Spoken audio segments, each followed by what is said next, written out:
All right, stand if you don't mind. What's your name? Laura. I'll begin. Just because I'm dumbfounded. Were you at all aware that your eyes were closed and you were following some English guy's commands to raise your arm?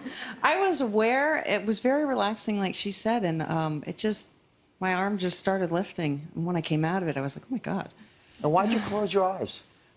Told me to. It's remarkable power. I mean, men crave that kind of power. It's remarkable. Thank you. And who was the third person? Do you know that you were the third person? You Yes. do. So what were you feeling when that happened?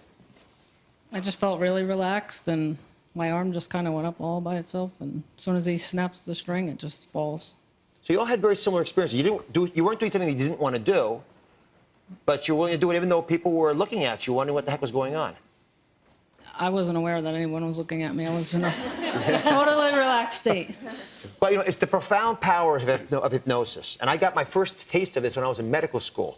And there was a lecturer came, and we all thought it was a bunch of bunk. And he started actually hypnotizing us. And he did this experiment that I just saw, a similar version of it.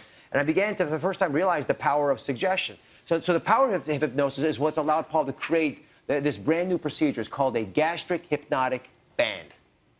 You know how you have a gastric band to squeeze your stomach? So Paul's created the equivalent of that with hypnosis. So Paul, how can you, if you can, just begin to explain the procedure to us?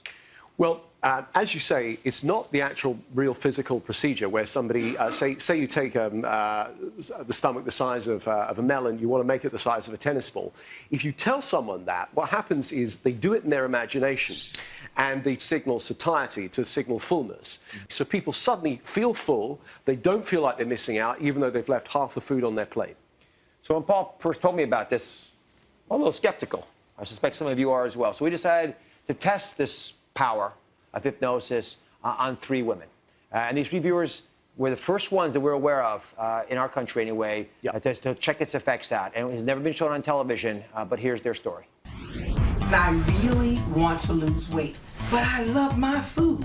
I'm eating all the wrong foods in large portions.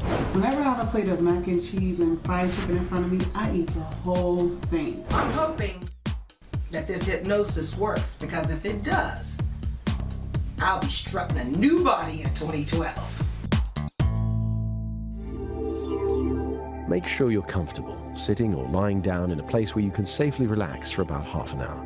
Imagine how it will be as you eat small, delicious meals. You'll find more strength as you feel the hypnotic gastric band. I'm supposed to eat consciously and chew my food thoroughly, and if I have to, in between bites, to sit on my hands. Now, he said to chew my food 20 times. Takes a little longer.